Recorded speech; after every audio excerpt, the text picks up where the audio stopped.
rep your third favourite trail and ultramarathon podcast while keeping cool and breezy in a DCR technical trucker hat, pleasing Woodland Vista, and one size fits most, out now for $59.99 plus postage and packaging with a discount for DCR AidStation paid subscribers. You'll find the code in the newsletter available from the Dirt Church Radio website, www.dirtchurchradio.com. It actually looks pretty good. Yeah, it does look pretty good. It looks very good, actually. It does. I'm stoked with it. And they're flying out the door, and lots and lots of people. Limited supply. Limited supply. And the people who've bought them love them, so get your mitts on one.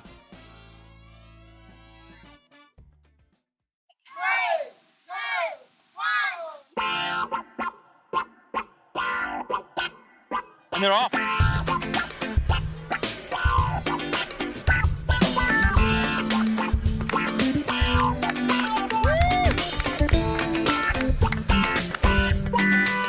Here we go. It's not chemistry, mate, it's alchemy, and this is Dirt Church Radio AidStation number 19.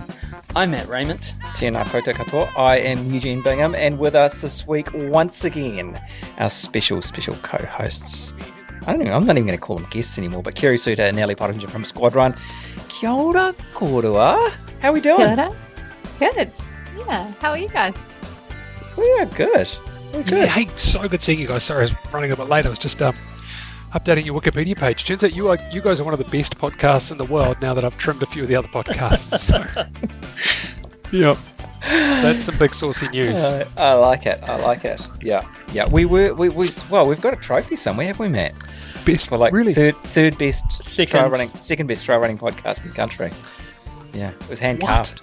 I could go presented get it. to Is that us. from Crash Chicago? Did they? I'll go get it. Hang on. You've nailed it. I was trying to work this out. We were down at Kepler once, and Steve made a presentation to us. We share the trophy. Guy. We did bring the trophy back with us, and we share it between us. We have shared custody of the trophy. Matt has it at the moment, and it's not making great podcasting, but he's gone to find it, and here it is. Look at it.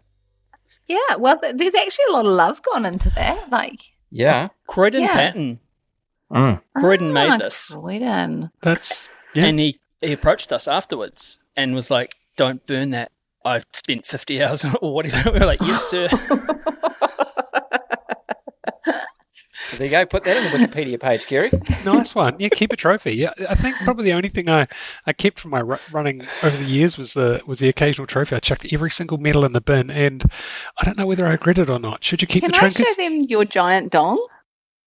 It goes something like, further, faster, there in Christchurch. Rocky is hairy and so is Badger. Jules is nice and Jacob is delicious. Go further, faster now. Oh, further, faster, there in Christchurch. Rocky is hairy and so is Badger. Jules is nice and Jacob is delicious. Go further, faster now.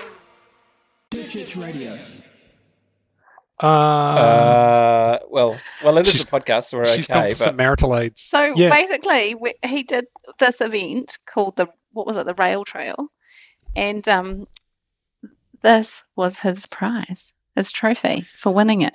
Oh, I can't even get that sent to screen. Look at that. What is it?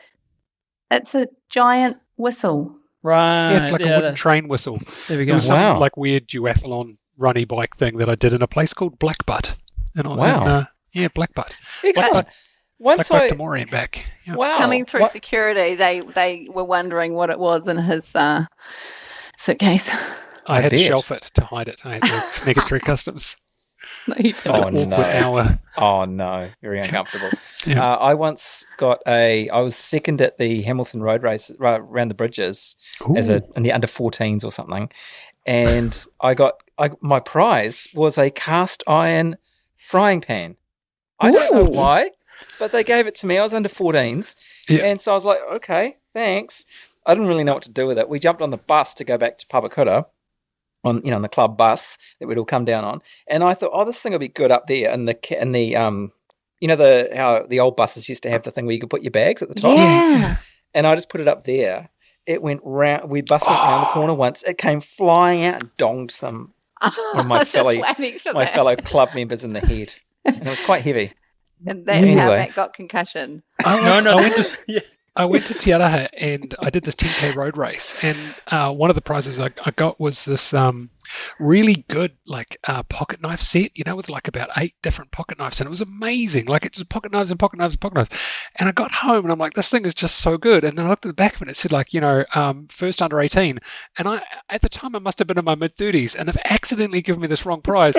And I felt really bad about it. But anyway, the pocket knives are in the drawer in the kitchen, and I contemplated taking them back because some young fella was, but some young fella had a frying pan. Yeah, that's right. He's like, what is this for? Weird Where does prizes. it go? Yeah, Weird prizes. Another time, I won the raffle at the Papakoura Athletic Club. I'm probably outing people here. Athletic Club prize giving night raffle, and first prize included a bottle of rum, and they gave it to me. Oh, what? Yeah. That was. I can't remember the rest of that night. Good currency. Yeah, good currency. Nice. Oh, sorry. So we've got sidetracked there on mistakes. We're all kind of on thing. We're on theme. Anyway.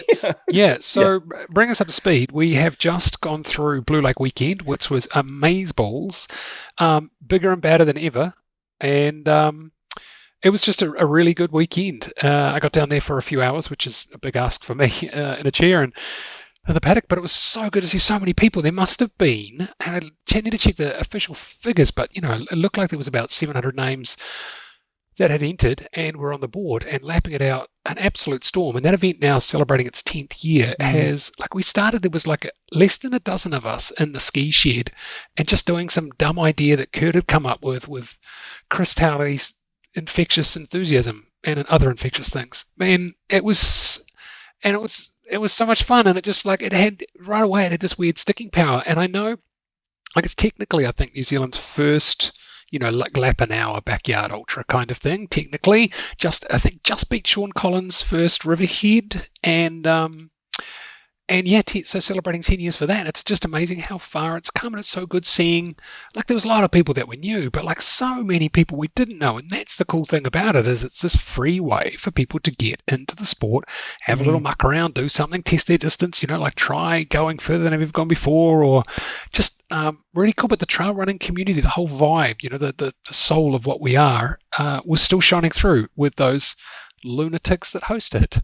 2018 was the first time Relapse was put on. So yeah, Blue Lake. Country Mile. Wow.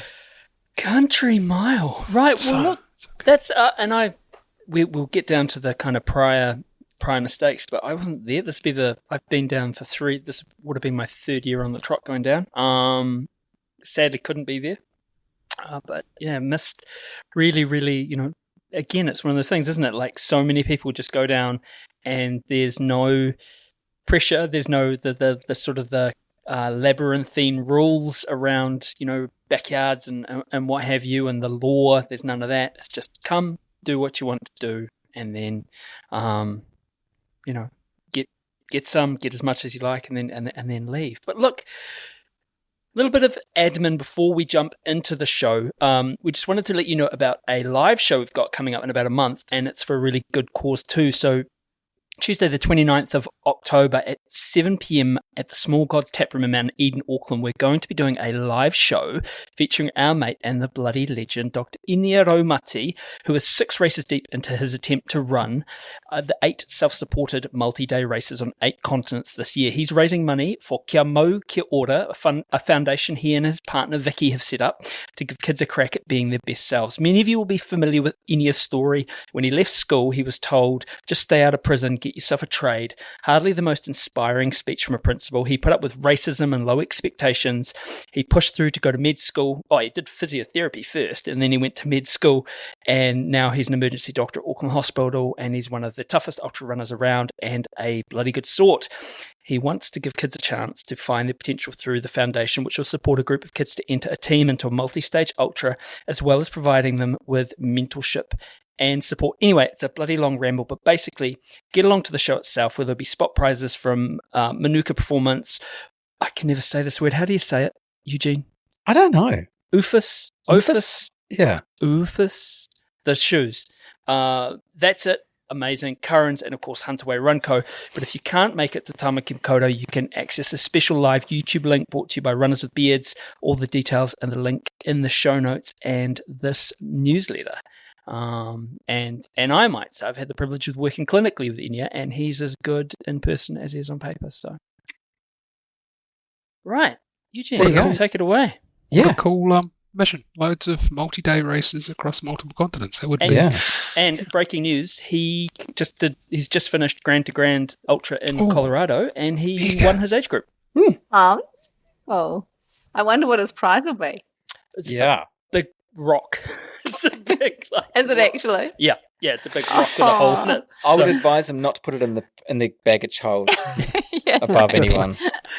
yeah, absolutely. Yeah, don't do that. Look, on with the show. We've already covered a few, but mistakes. We've made a few. So we thought that we would bring you, I think this was Ali's idea, some of the Yeah. missteps, miscalculations, these little trips along the way made in trail racing and training and how you can avoid them. Well, I don't know if you can, but anyway. Kerry and Ali, you actually put this out to the excellent SQUADRUN community, right? And much hilarity unfolded. I actually had tears, like crying tears of laughter at some of these, just imagining them happening.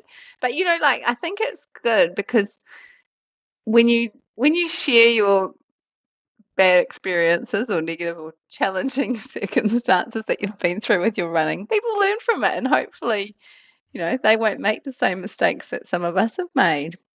So, yeah, I just thought it'd be a funny one to kind of talk over and have some banter about it all. I feel like you want to play that Queen song with the bad mistakes. I've made a few. Oh yeah, you can sing Can it you to us hear that if you when want, you start Kerry. going? When you think back about the running and racing that you've done? Yeah. I think like a times I got it wrong montage would be great.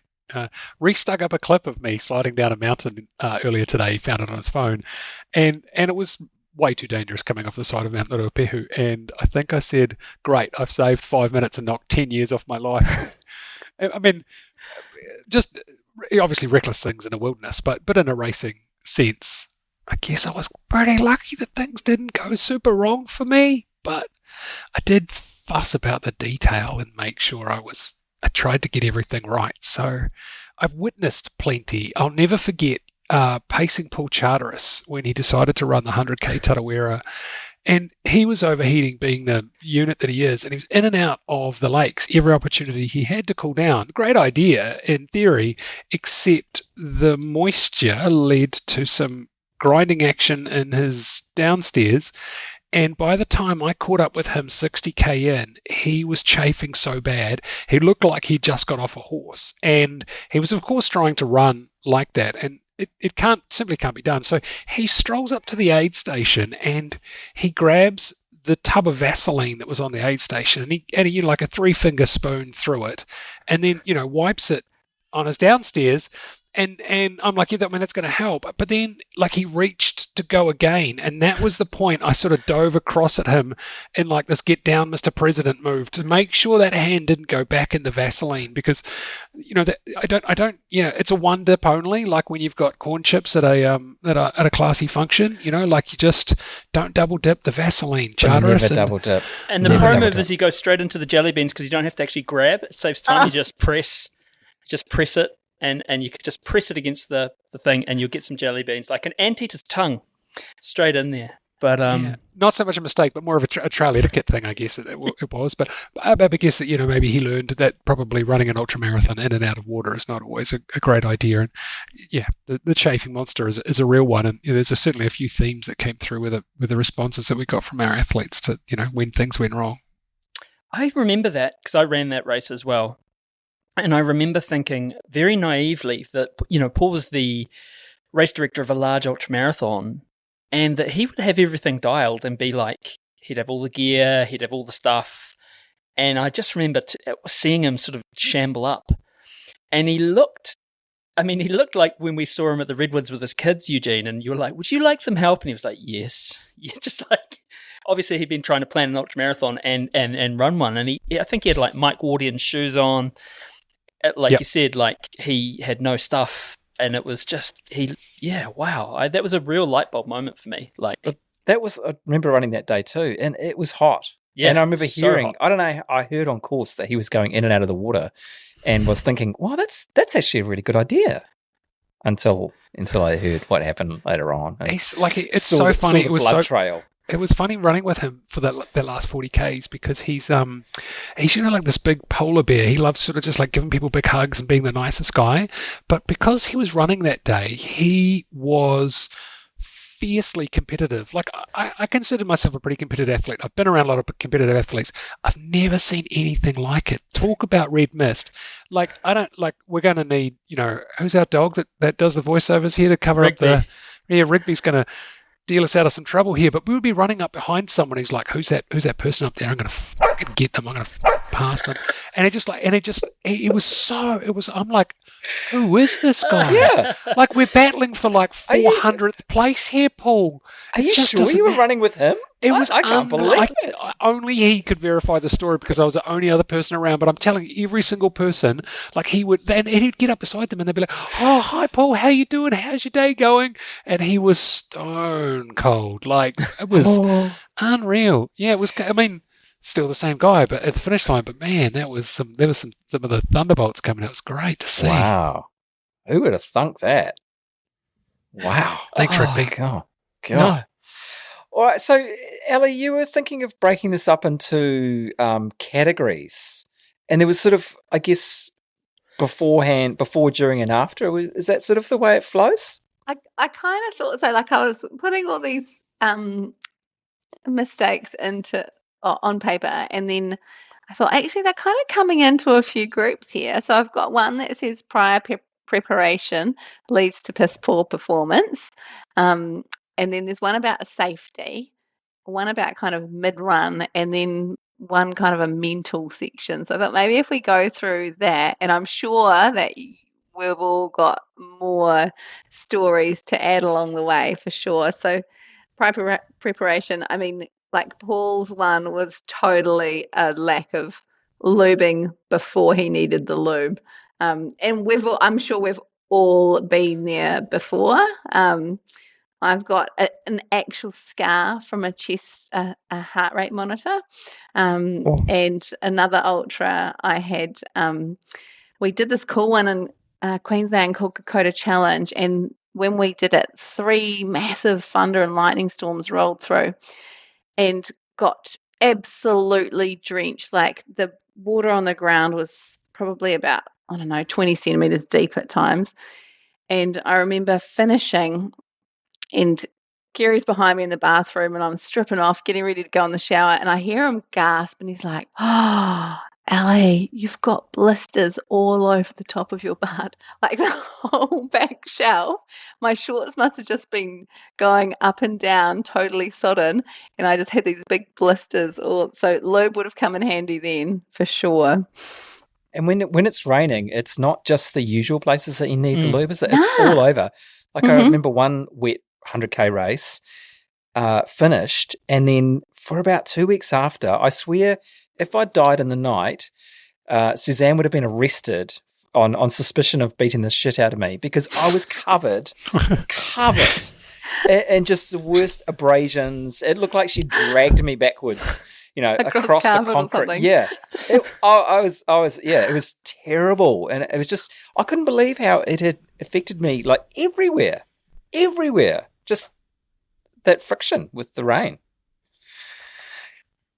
Unbelievable. Yeah. We got to normalize lube, eh? We really do. Like people sort of, in my head, you go lube, and I kind of go like that, but it's Really? Matt. not embarrassed. I'm just juvenile. But like when you say, it's a thing, isn't it? Like we have surface area and friction, and when we run bits of those things, so butter your pumpkins, lads. There's always time for lubricant. Yeah. Yeah, I finished one right. marathon where I'd forgotten to lube my nipples and or tape them, and it was a white singlet, and I looked like I'd been shot. Stigmata. Like it was like two. I didn't know until I finished, and somebody was like, And I just had two big running blood down my white Do you remember Wardian saying that he went on a race and he started chafing really badly and he didn't have any lube handy, so he was scooping mud out of puddles and rubbing it, to try and do. I don't know if it really would help or make things worse, but I'm not going to set up a clinical based trial to test it. No, but a grit wouldn't be a good thing. Made it worse. Yeah, Bag's not been that experiment. Thanks.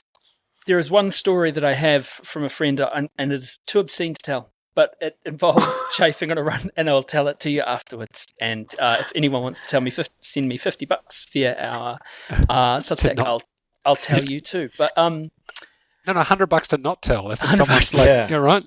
Yeah, it's like my OnlyFans. Keep your clothes on. That's the thing, right? So what else are we thinking? So we've got lube's a big one, and feet. Putting lubricant on your feet is really important, That's something that I have found to my detriment. Like that, especially that Blue Lake when it was super wet, and I did a bunch of laps and things were going well, and then afterwards I had blistering like I'd never had before. It's never normally been an issue for me, but all that fine gritty mud in there, and I remember I went to a friend's house afterwards, and one of their children went, "Oh, do you want this bar stool mat?" and swung it and banged it into my foot, and a blister on I think it was my one of my toes, about the size of a 50-cent piece, just exploded all over their kitchen. That's an offense. Yeah. We've probably got the lubricant covered. People are going to start showing up to races having listened to this like they've just left the set of an Aliens like movie, like a Sigourney Weaver, just fecking KY jelly from head to toe. Like, okay, Ali, what's next? Oh, I actually wanted to add something sensible to that though before we leave the lube and the foot care. Recently, there was a really cool video on Instagram of Francois Dane at Tour de Jean, and kind of showing him rolling through an aid station, and basically he had like lubed up his feet, and then they were rolling the socks on so that you still had like a really even coverage of lube over the feet. It was really interesting, and he put a hot water bottle to kind of keep his core warm. Yeah, there was some cool stuff. He taped his nips huge, or lubed his nips. I can't remember which one, but I remember thinking, oh yeah, he's got them sorted. Yeah, got to tape him.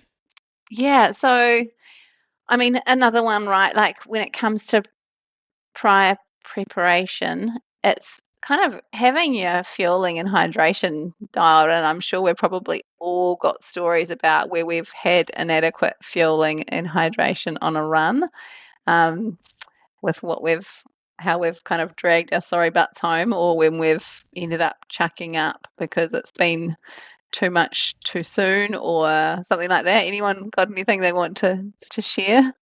It's a safe space. A huge smoothie before my first second Tarawera ultramarathon. Super well trained.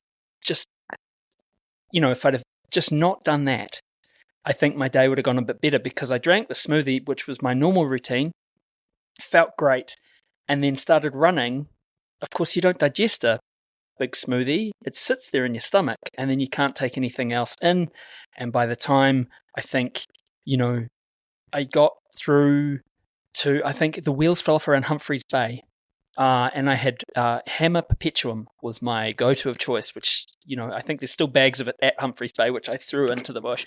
If anyone wants to go dig them up. I remember just such a nutritional mistake, like overloading my stomach before I started running, and then I was sort of behind the 8 ball before I'd even started. Ever been out on a really, really long run and just ended up like you have no fuel, realise you've got sort of 15 Ks or 2 hours or something to go, and you're doing that zombie shuffle, and you're like, I am just bonking from lack of energy, and you're willing to like do anything? I remember parkouring over someone's fence into their garden at the back of Tamiro and at the back of Cambridge to steal some like grapefruit off their tree, and then running down the road with grapefruit in each hand, and of course just ripping them open and trying to eat grapefruit whilst you're running, so desperate for some fuel. I remember one where we went, Kerry went to show me this really cool lookout, like not far out of Glenbrook, and he ended up, we were doing this like massively just bush bashing mission down the Nepean River, through golden orb spider webs over my head, and I'm like whacking at my head, like freaking out that there's going to be this giant spider on my head, and it was a 35-degree day, and there was long grass that we were going through, and it was a real adventure. But I do remember, I think, didn't you get some old man whose house we ran past to just spray a hose into your mouth, Kerry, because we were so dehydrated and under Yeah, fuel? not gonna lie, I got us really lost that day, and a little Kerry adventure accidentally happened, and I don't know how many times I need to apologise for that, but it was like a formal dinner that we needed to get to, and we were stanky when we got there, so I was out of the good books, definitely. Yep, sorry about that one. I remember a Riverhead run jumping jumping a workmate's fence in the hope that he had some water, and it was out on Riverhead Road by Goodwood Park there, Eugene, and just getting to his garden tap, again filling and drinking about a litre of water, and then thinking like, man, I hope, like, because he's got horses and we're all on tank water out here, and like, just like, I hope this isn't the grey water that I'm drinking, but then just drinking it anyway, like. Because he how's that tapeworm? Yeah, good. Yeah. It's got a name. Is there anything? Are you ever as thirsty as after you are, you're parched, and then you think you found water and you haven't? So I had a run. I was running up north once, and I had a hot, stinking day. Went a little bit. I was doing it out and back, and I went a little bit further out than I realised. Turned around, came back, ran out of water, ran out of nutrition.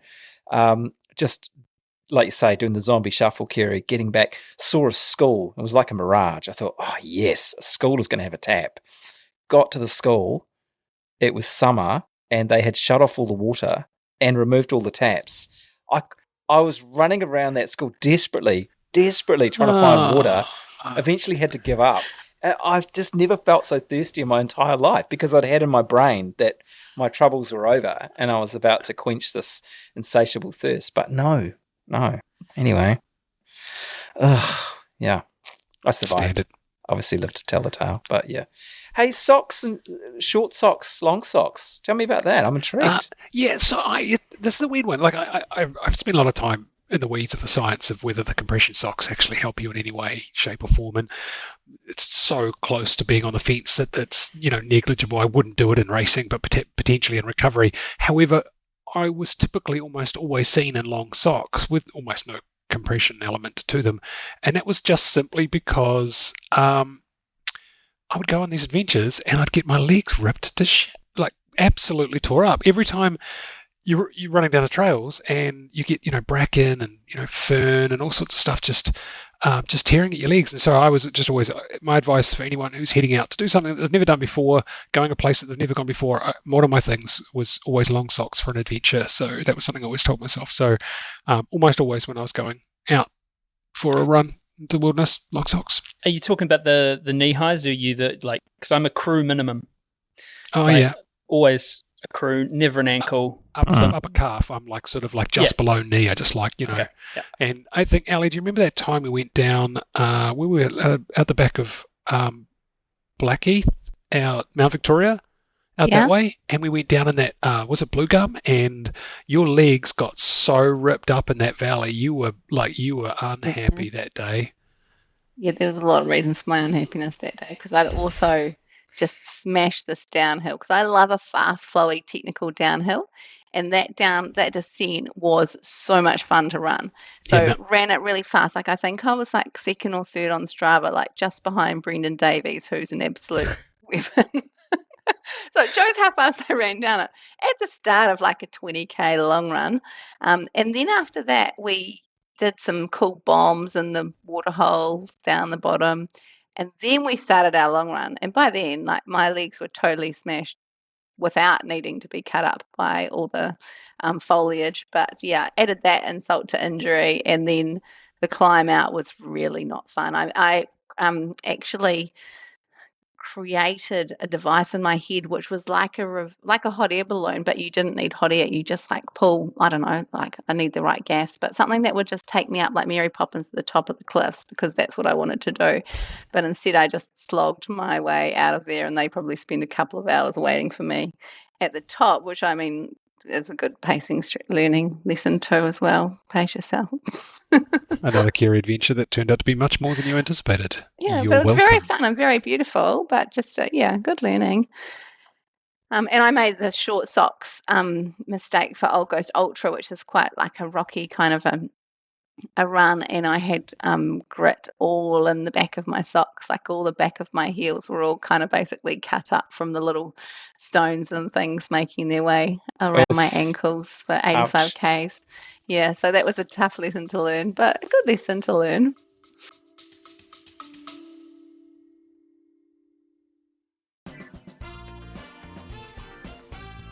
Would you be a black t-shirt or the blue t-shirt for SQUADRUN, Matt? I think that you know that question before you even asked it. Black and blue. So those are our mates at, our mates at SQUADRUN. They've been coming on the show since a long, long time ago. You hear them regularly giving some incredible advice. You can avail yourself of that advice yourself if you sign up as a member of SQUADRUN and get some coaching from them. You can actually get yourself a 4-week special trial at the moment. If you check out the link on our website, which is www.dirtchurchradio.com, you'll find a special link for a 4-week special deal that the good folks at SQUADRUN have put together. Kerry and Ellie, they're also sponsoring Greatest Run Ever, so thanks SQUADRUN. Thanks. I like what you've put here about kind of we all have that favorite bit of gear, and we all have a bit of gear that we've had some really great runs in, be it socks or undershorts or bras or whatever. And we all know that, like everything in life, everything has a lifespan. And you've got that bit of gear and you're like, you've got a couple more in your boy, come on. And then it could be the sock or the bra, right? And then it just goes and you're running and you're like 10K and you're like, oh no. It's that thing, you've got to be a little bit, they serve you, you don't serve them, so have a couple on rotation, eh? Isn't it weird how sometimes the thing that's always worked one day doesn't work for you, and you're trying to wonder why? We were talking to a woman in Australia who's like, I'm actually kind of okay with lacy underwear, it doesn't seem to sort of get me too much. But and Ellie, do you want to tell the story? Do you remember this? Yeah, one of our friends. So, I mean, that's kind of like the getting dressed for an ultra, like sometimes you'll be like, oh, it's really early and I don't really want to turn the light on properly. So she got dressed semi in the dark and it backfired on her massively because she put her undies on inside out and ended up with some quite nasty damage to her vagina. Ouch. We're all grown-ups, we can use the real words here. Yeah. Flange, I think she probably said. Yeah. I thanked her for sharing that with us. Yeah. Inside out lacy underwear. Yeah. Wow. That's a no from me. That is a no. Yeah. I forgot to wear getting changed in the dark for a long run once. Forgot to put the undershorts on. What do you call them? The underwear. And was 5K in before I realised. And yeah, it was not good running commando. No. No. Shorts, you lose a wheel like that, mate. Yeah, exactly. Hurt someone, you broke an eye out. Oh yeah, it's terrible. Anyway, sorry. Maybe get dressed in the dark. Dressed in the light should be a top tip. Yeah, just check your undies around the right way. Oh please. Ugh. Yeah. Another one, a similar kind of note to the laciness, like years ago, there was this really cool ekiden that went around Lake Rotorua, and I did it with a group of girlfriends, and we dressed up as Playboy bunnies because Hugh Hefner had just passed away. And I didn't really think about the effect that fishnet stockings would have on my thighs over the course of that run. So if you're doing a dress-up run, because we all do them, right? Like every now and then it's like, oh, let's get the dress-outs up. Really think about it. Like, is this the right item to wear for, I don't know, maybe 10,000 steps? Like, if you're going to make this movement 10,000 times, what could happen? Because my thighs just got cheese grated by these fishnets. It was a fun run, but it was not fun afterwards for a long time. That shower. Oh. Yeah. It's very painful. If only Glenn Sutton had listened to your advice before he ran what marathon did he run? It's in Emerson's beer can? Dunedin, yeah. Oh, what happened to him? Oh no, it just looked painful. He just was dressed as a massive, he had a massive, an adult male-sized beer can that he made. and ran a marathon on it. I think Alan Ewer did a marathon in full motorbike leathers with a helmet. Yes, he did. Oh, did he? Yeah. And Andrew Glennie did parkrun carrying a lawnmower. Ah. Terry Davis has taken a lawnmower all the way around the 72-kilometre Ring of Fire circuit. I think those two are connected. Yes, they are. I think they were, yeah. Yeah, one, I don't know which came first, but I think it was Andrew Glennie, wasn't it? And then he challenged Terry. Yeah. And then Terry, he can't not take up a challenge. I feel this segues into our next topic, safety. and this is a one. This first one I think is really amazing. So you've put driving prior and post big ultra, crew driving, sleep deprived, and I want to draw a personal story for Eugene and I. It was the first time we emceed Tarawera with you guys, and you'd gone out and paced the night before. Hey Eugene, and then we were on the finish line. And it was still, the Pando was still happening, and we were getting little squawks about Auckland was going back into level 3, and we were going back into lockdown, and there was all sorts of stuff happening. So we did everything, and we took the crew photo, and then I think Eugene and I basically just dropped the mics and ran to our cars, and off we buggered back up to Auckland. But that wasn't cool, hey, Eugene? No, that was not cool. But I just eventually was like, I got to stop. Just pulled over on the side of the road and slept. But yeah, it wasn't clever. I raced a massive Red Bull home and won. Wow. Yeah. And I spoke to, I think we've talked about this before. I can't remember his name. He's a doctor who has studied ultra incidents, deaths, injuries, all that sort of stuff. And he said far and away, the most deadly thing around ultras is driving home afterwards. Wow. Far more so than dehydration or snakes. rhabdo is driving home afterwards. Absolutely. Yeah. So I had an athlete that went out for his first run in the Blue Mountains, went down Kadumba, and it took a lot longer than he thought it was going to take, and dragged himself back up Kadumba took a shortcut, I think, out of Lura, ended up back in his car in the car park, but couldn't get into it because he was cramping so bad. So he opened the door, lay down on the pavement on the car park with just like one leg in his car and the rest of his body, in the middle of the night. And of course, the police showed up, and not surprisingly, and pretty much had to escort him all the way from the Blue Mountains back to Sydney to make sure he was okay. It was, he would, there's no way he was fit for driving. Mm.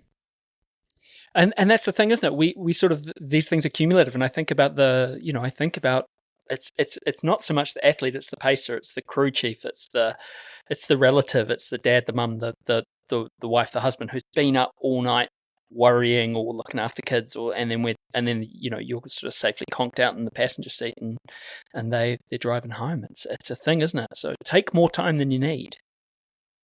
Yeah, absolutely.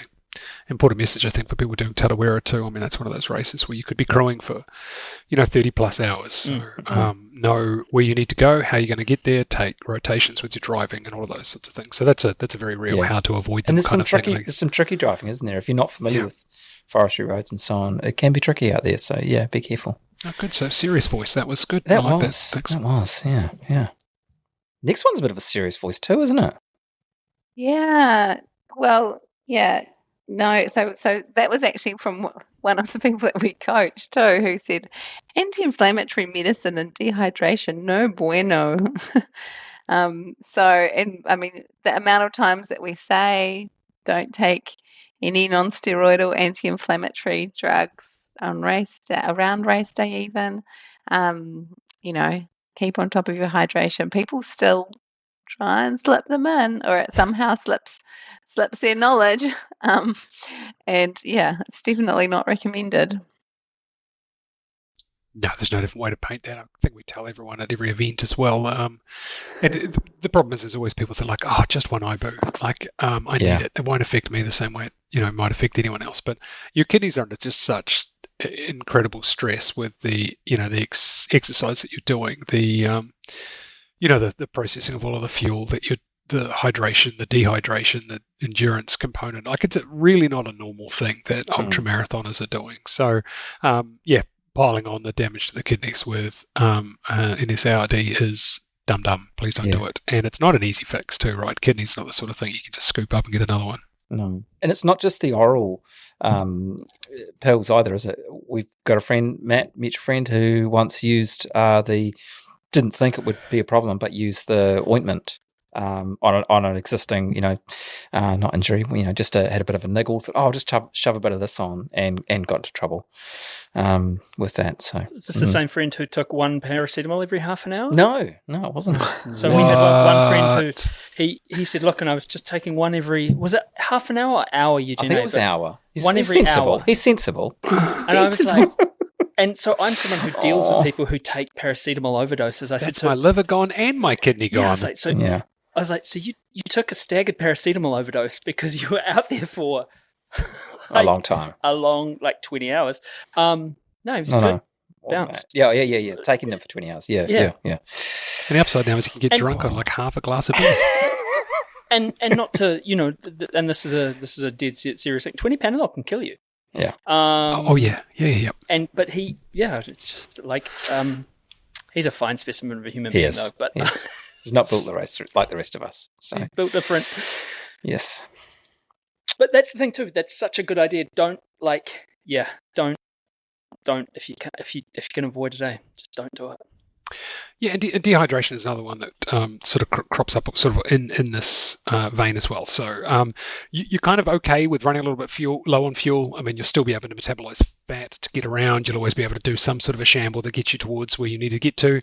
But getting dehydrated can really KO you in a bad way, particularly in the heat. I know in the States, obviously, it's a much bigger problem than we have here, but also in Australia, hikers just simply dying, going off track, and not having enough water and dying. So, making sure that you know how much dehydration you're going to need for the thing that you're going to do. And I'm guilty of making this mistake again and again and again in Australia. And some lessons are hard to learn, but if you have to drink from the someone's garden hose. Yeah, the garden hose, someone's grey water.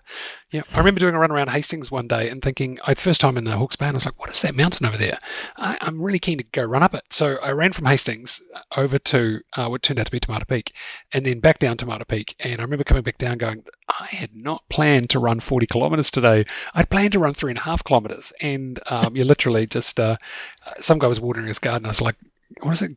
Gives a drag on your hose, mate. And confused. What the hell? But and then getting back to where I was staying in Hastings, eating a bowl of soup and immediately throwing it all up because my body was just in such incredible shock that I couldn't process anything. So that GI distress comes through as well in racing. We see it time and time again. And even when you think you've got your nutrition dialed in, things can go wrong. I think where people get caught out a lot is trying to keep a static, like pinning a hydration or nutrition strategy throughout the entirety of their event and not realizing that as the event goes on, the goalpost shifts. As your intensity changes, the goalpost shifts.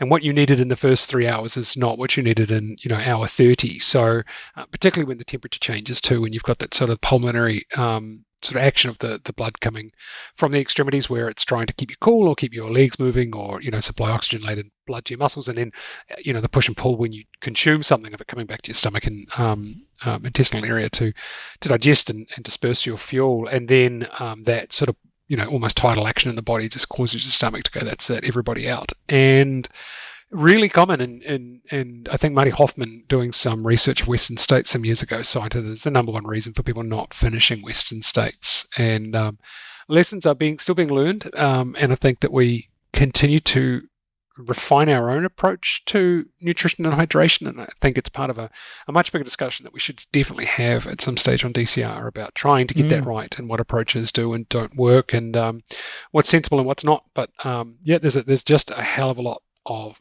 learnings there, and I don't want to sort of kick over that rock because there's just so much in it.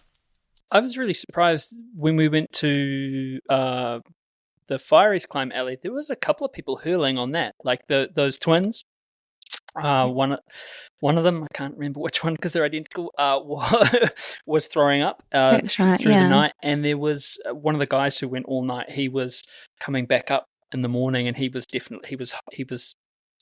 holding his holding his breakfast down by a very small margin. It's interesting, isn't it? How that can. I didn't expect that would happen at an event like that, but smacked them around at UTMB as well this year. There were so few finishes, like the highest DNF rate I think I've ever seen at UTMB, and just slightly hotter during the daytime, and that sort of rumbled people, and it just made a real mess of it, I think, for a lot of people. Yeah.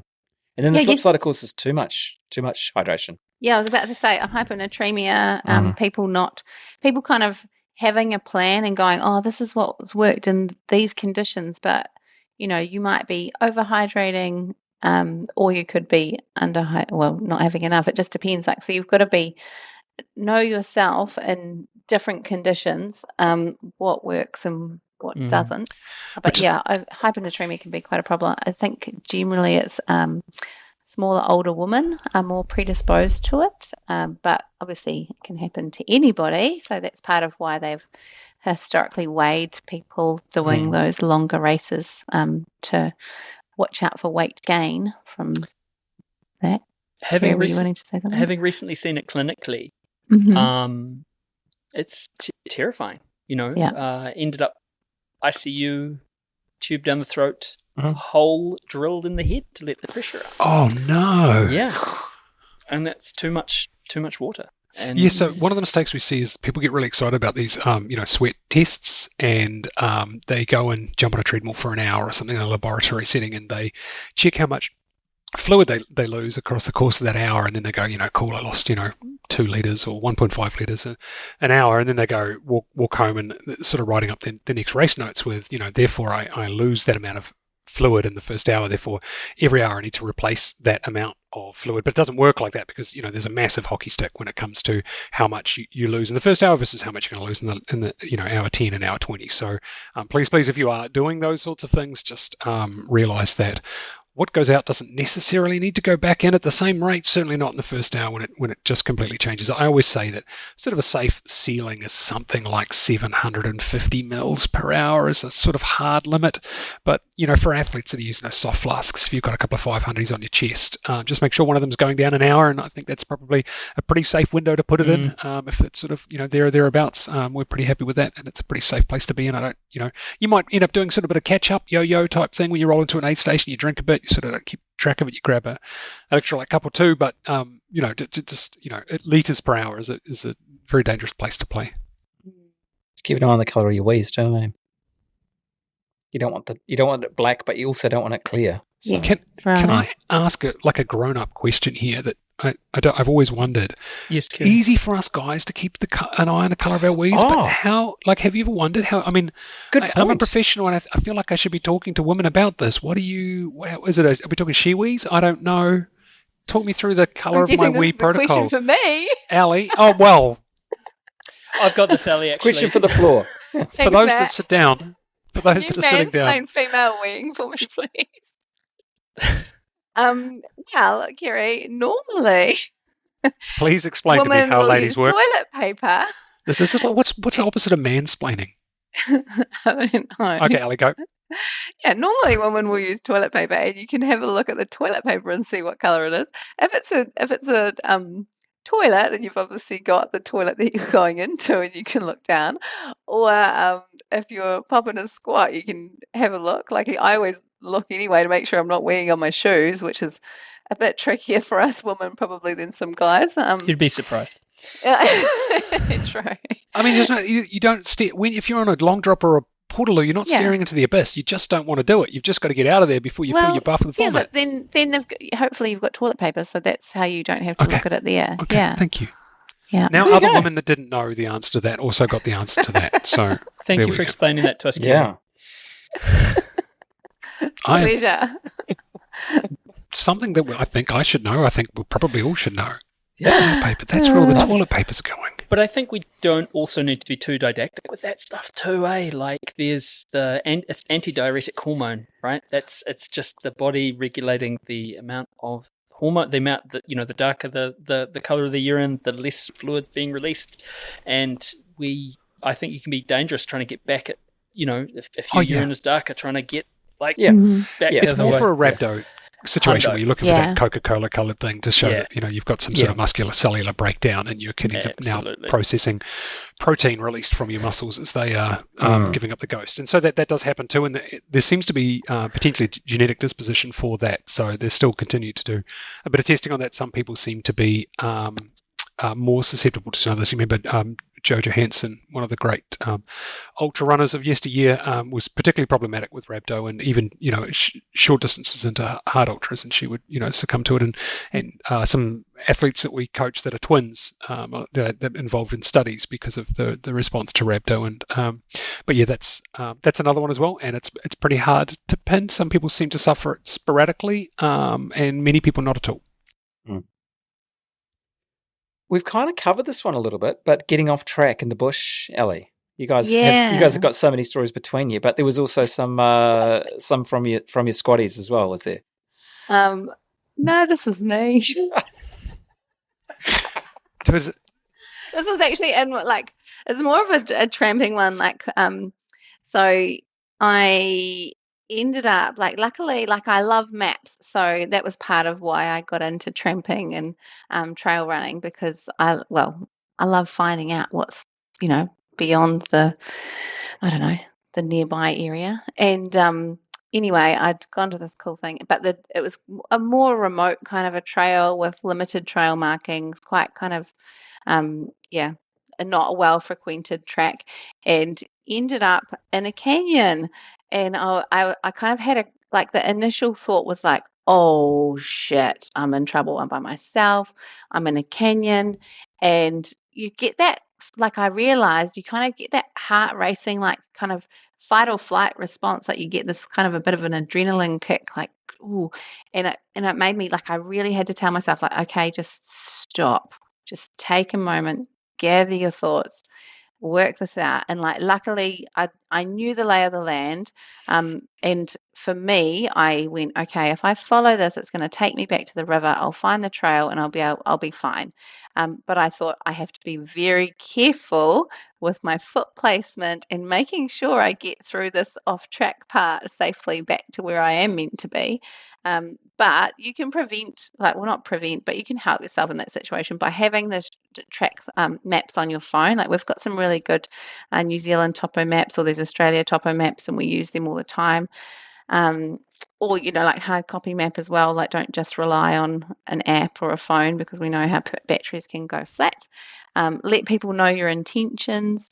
And like I said, if you find yourself in a bind, just kind of take a moment to calm, have a bit of a think, so that you're making wise decisions when you're in a silly place. Easy for things to go wrong in the wilderness. I think that it swallows up a few people that make really minor mistakes every year. Has anyone ever used the track back function on their watch? We had an athlete that went out for a bit of a dusk run with her son and got a bit lost around Taranaki, and ended up in a section of bush that I think they'd followed a trap line by mistake, and it got dark and she couldn't find her way back to where she'd gone off the trail. And so she was using her Garmin Fenix 5, or maybe Fenix 6, Fenix 5, I think, the light on it, just the light feature on it, to sort of light up the trail in front of her, and spent the entire night sort of smashing around in the wilderness. And eventually, around sunrise the next day, stumbled onto a farm, got back to the farmer's house, and was able to call for help and call off the search, which was well underway for her and her son. And then a couple of days later, I said to her, did you ever think of just pushing the top right button on your watch and selecting the track back to start feature, and it would have immediately turned you around on your head and sent you back to where you'd come from? And she's like, my what? And so doesn't she use Chorus now? Has she given up on going with it? Was that it? I'm not sure. I feel that's not a Garmin problem. Yeah, no, we're not blaming Garmin for that one. But that's one of those things. You have these features on your watch. Yeah. Many of them are very good, and your phone as well. And if you don't know how to use them, you haven't tested them, you're not going to know, and it's in a real bind or a real situation that, you've got a map solution. Have you got a backup map solution? Is your watch your backup map solution? You make sure you've got all things covered if you're going out, for a long run. And many of us New Zealanders and Australians are doing some pretty mega stuff in the wilderness. And I was always a Garmin InReach guy, so I always had the constant tracking with that and the ability to message people. And it came in handy, on more than one occasion that I had to notify people that things were bad, but not things were bad, but I didn't need rescue. That was sort of the message. The in between, not a PLB, because a PLB is that things are bad and I need help. So, but it's also worthwhile having a PLB. Yep. You've got to have that. That's the InReach does that. So, I used TrackPack once at Riverhead, Matt. Not because I was like, oh, I'm lost, but I was sort of like slightly off track, and I'd always sort of been curious about it. And I thought, I wonder how this works, and I just gave it a crack, and it worked. Got me back to where I'd come from. Safety tips in Riverhead.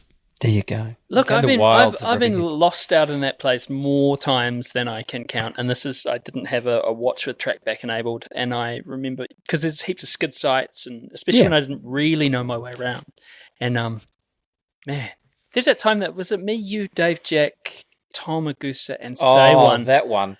We don't talk about that. So lost. Where is Tom? We still where is he? He's still out there. We dropped him, and we. I tell you what. There's a photo that we took, and we're like, they're going to find this on our bodies, and that's the last photo.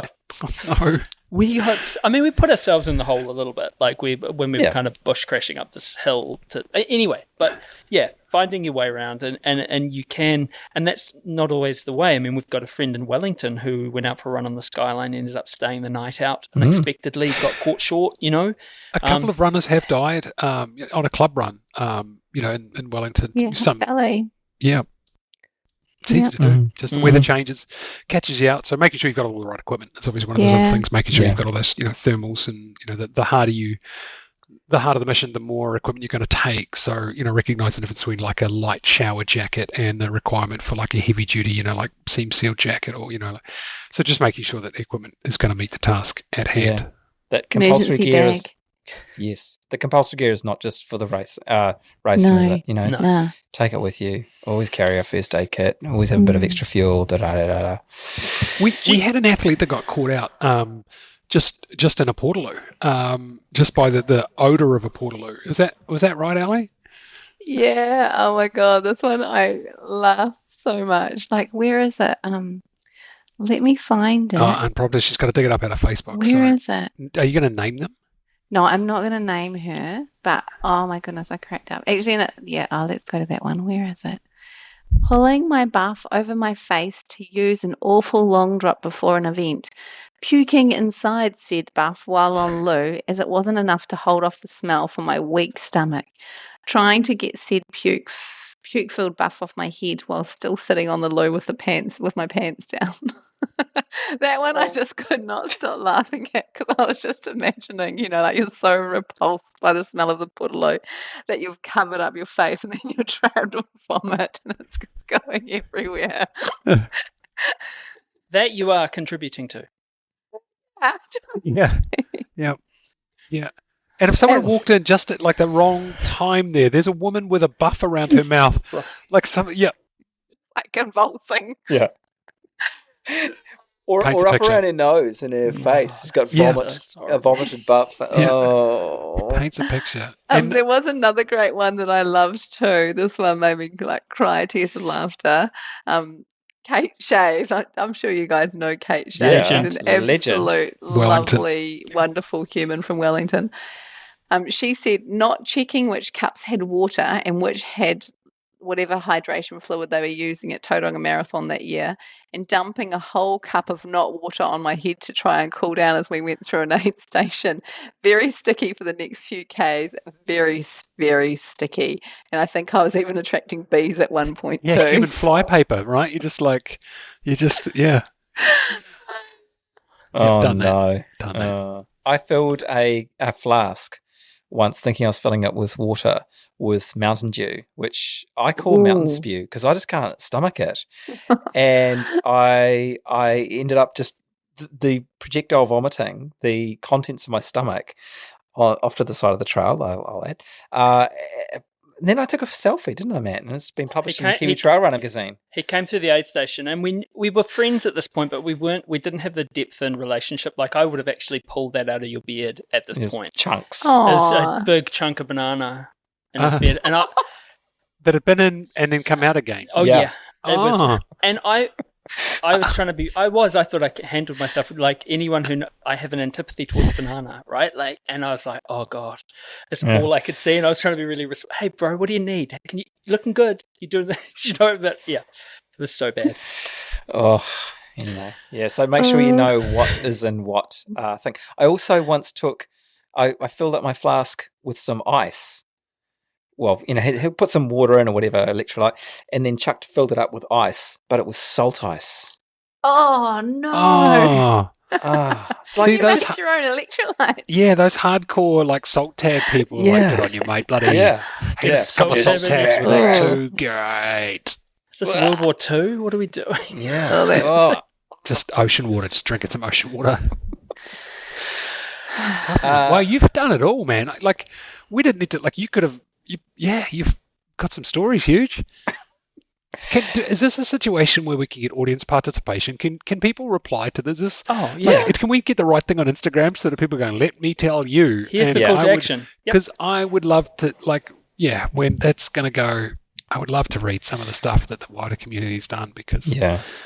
just our stories are ridiculous. Yeah. The mid-run one is, there's must be lots of mid-run ones. I mean, we've covered a lot of it, haven't we? We've mixed. Yeah. You got the mix up the vex. I mean, I'm here for the culvert. Yeah. Yeah, the culvert. So Oh, I was out for a run once. It was a warm day and there was no warning that this was going to happen. But I set off for my run from home and I was running around the Air Force Base. And I was, so far out I couldn't turn back. But, I was sort of like halfway stuck. Suddenly I realized that I really needed to go to the loo. Like really needed to go, like right now, and not just wheeze. Like it was just like it's coming. There was just you had a Radcliffe moment. The I brown did. dragon. I did. It was like I was sick. It was just like a sudden sickness, so it was going to be a liquidy one, and I had nowhere to go. And I was like, far out. Where do I go? So I dived into a culvert off the side of sort of tried to get off the road, and I'm in a culvert, squatting down, praying that no one else will come past me.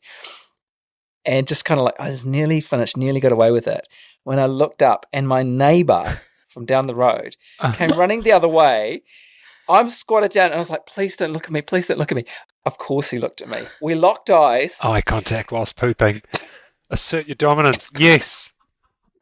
Like a dog. He knew what I was doing. I was just mortified. Morning. And I was distressed because it was like not, and he moved not long after that. I think you moved first, Huge. You made a movement first. I did. Oh, I did. wow. Oh, so Oh. embarrassing. I once didn't make it home. Well, asterisk. I was out for a run. Same thing. It starts boiling up, and you're like, I'm in big trouble here. I've got to get back to my house. And you almost always make it. But this day I didn't. And I made it as far as sort of jumping the fence of my front lawn and sort of right in that front garden area, having to, as I said, release the brown dragon. Yeah. And it must have been the weirdest thing for my neighbours across the road, who were literally always pressed up against the glass looking out, to see some guy poo in his own yard and then go into the house like totally normal. Like I was marking my territory or something. The weirdest. And, I obviously regret it. It's not something I wanted to do. No. Like it just None of us are proud of this, No. but it's just, you can't stop it sometimes. No. It was And just- it hurts so I'm proud bad. of you guys for being okay to share these stories in a public space. It's always the neighbours that catch you. Bloody neighbours. Yeah, I mean, it's a fact of life, isn't it? What goes in must come out. Nature And, calls. Yeah, Yeah. absolutely. Kicking down the door. Gosh. Should we Probably the biggest mistake that many of us make is, and continue to make, is the mistakes that we make in the top 2 inches of our body. The mental errors that we make. Do you want to lead us off, Ellie? Yeah, so I think, we see it a lot with coaching, is people comparing themselves to other people, and I don't know, having others' success as their metric of success. I'm not sure. And kind of,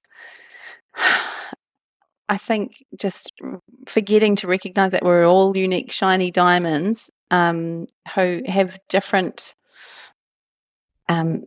demands on their lives. And so at different times, right? Like, so you kind of, just working out what's right for you at that time, or, kind of going, well, this is actually a good effort for me, and it might not be for someone else, but, I'm stoked with myself and being cool with that. And then another one that I've got that I've learned from is that stress is stress. It doesn't matter if it's work stress, if it's life stress, or physical stress, it's all the same. And I chose to put my A race right in the busy patch of work, and it was a shambles for me. It was not great because I was just going in totally exhausted, not feeling very confident in my running because I hadn't been doing any running because I'd been so busy with work. And just not loving it. So I've learned for me that I need to put my races kind of in the middle of winter when I'm away from all the events and all that sort of stuff. But I'm sure that's kind of probably quite relatable to other people too. Like if you're an accountant, you probably don't want to have your big race right around end of year. Just zoom out. I want to have the big macro view of this for a moment and just say, hey, look, this is your recreation. This is the thing that you choose to do in the precious few hours that you have to commit to your own selfish hobbies, so that if you are choosing to do things that aren't bringing you the joy that you want them to, or choosing to train or race in a certain way that isn't bringing you joy, that you just need to step back for a moment and just have a little think about, what it is. I know the old adage of gets a bit tired of know your why, but just appreciating that, this is your thing too. It's not, you're not comparable to other people. You need not be caught up in the Strava competition. It's just you and the fun thing that you do to feel better about yourself. Yeah, how do I ensure it's healthy for me, right? And that is mentally healthy too. I told this story to Sean McWilliams when we were running Route 2K. That time that I DNF'd the Tarawera 50K, thinking about, stress is stress, or putting it in the middle of a busy work period. I remember I had ended up the race week, I think it was 3 days before. No, it was the Wednesday. I'd stayed up from, I think, 6 o'clock on the Wednesday morning till 11 or 12 on the Thursday. Very stressful situation with a very, very unwell human being. And it ended up having to go into a police station with this person all night and be there with them all night, sort of because I was legally sort of joined at the hip to them at this point. And there was someone in another cell down the corridor, and they could just see me out of the corner of their eye. If they squoze up against the door like that, they could kind of make out that I was in this position. I couldn't move because I had to be seeing this person all times. And they yelled at me for about 8 straight hours. Just the most unspeakably graphic and detailed and quite generous and loving, if you put in a certain context, what they were going to do to me if they were let out of the cell. And and I couldn't move. Like I couldn't. I just had to be there. And this person was going, "You boy, ooh," like that, and then would go on to explain to me. And again, if you deposit $100 into the DCR account, we won't tell you. We won't tell you what it was. And Sean got we giggled about this for the entire way around the Zealandia fence line, and sort of came out the other end of it, and actually met him in the corridor as they were escorting him out, and he was quite nice and deferential and didn't actually do anything to me. So it turns out he was a bit of a Selda warrior, but whatever. And that race, sort of I got home. I'd had, I think, 4 hours sleep after that, and then I got up and had to go for a run because I was so stressed out, and I got lost in the forest because I was so tired. Went to Rotorua, immediately wanting to help out. So I think I was doing some work for Grant at the expo selling Ultraspire stuff or whatever it was at the time, compressed sport and ultras. And then ended up being medically withdrawn at about 35k. And I remember you messaged me, Kerry. You said, you could have hiked it out, man. We were waiting for you. We could have had beers, and we could have done this. We could have done this. And that wasn't it wasn't a judgment thing. It was oh, that's too bad, bro. But I remember thinking at the time, just so, I was so like bummed about it, But looking back, I can't believe I even chose to start the race. Do you know what I mean? With the amount of And yes, all stress is relative. So that stress is relative to the stress of the accountant at New Year's or end of year or whatever it is. But man, that was the most kind of, I remember that. And I actually had my race bib from that race framed, and it's in the lounge, and it's there all the time. And it's every time I look at it, it's like, look after yourself. And that's why that's the only race bib I have framed, and it's the DNF one. The toughest ultra. Yeah, well, it was. Yeah, I was so. Yeah, not an ultra, sub ultra, mate. It was a sub ultra. It's 50k. Mini ultra, mini ultra, half ultra. But yeah, that was one thing for me, that just having that amount of stress, and then thinking that I could, muscle through, and sometimes you just can't. Hey. The outcome's the same, like the way that the body processes stress. Absolutely. It ends up as the same output. So even if you've got a physiological or psychological stress, they all get, percolated in the brain and have the same, chemical reaction output. So that's totally understandable.